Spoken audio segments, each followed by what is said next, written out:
Hello बच्चों, let's start the question and the question says how many of the following properties are related to lysosomes? इनमें से कौन सी properties lysosome से related है?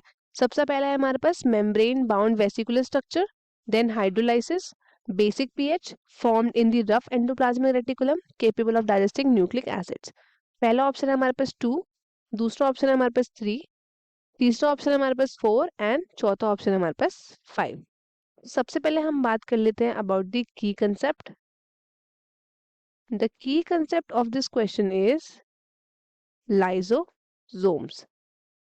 अब lysosomes क्या होता है? तो ये लाइसोसोम्स एक मेम्ब्रेन बाउंड वेसिकुलर स्ट्रक्चर है. वेसिकुलर मतलब एक सिस्ट है या फिर एक वैक्यूल टाइप है जिसमें लिक्विड भरा हुआ है. तो ये क्या होता है? ये होता है membrane bound vesicular structure. Membrane bound vesicular structure. और ये कैसे बनता है? It is form by the packaging of Golgi apparatus. Golgi apparatus. और जो हमारे पास एक है आइसोलेटेड वेसाइकल्स. किसके? तो लाइसोसोमल वेसाइकल. तो जो ये आइसोलेटेड लाइसोसोमल वेसाइकल्स हैं ये आपके रिच होते हैं कुछ हाइड्रोलाइटिक एंजाइम्स में. कौन कौन से? तो सबसे पहला है इसके पास हाइड्रोलिसिस. देन हाइड्रोलिसिस में कौन कौन से है?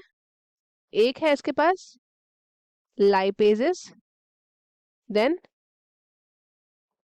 Proteases, then कार्बोहाइड्रेसेस. और इसका पीएच कैसा होता है?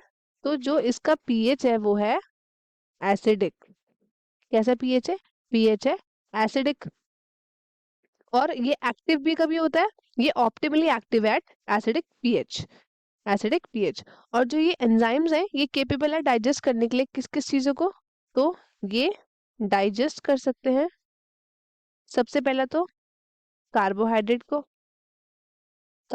को डाइजेस्ट कर सकते हैं, देन प्रोटीन्स को, देन लिपिड्स को, एंड देन ये कर सकते हैं डाइजेस्ट न्यूक्लिक एसिड को भी.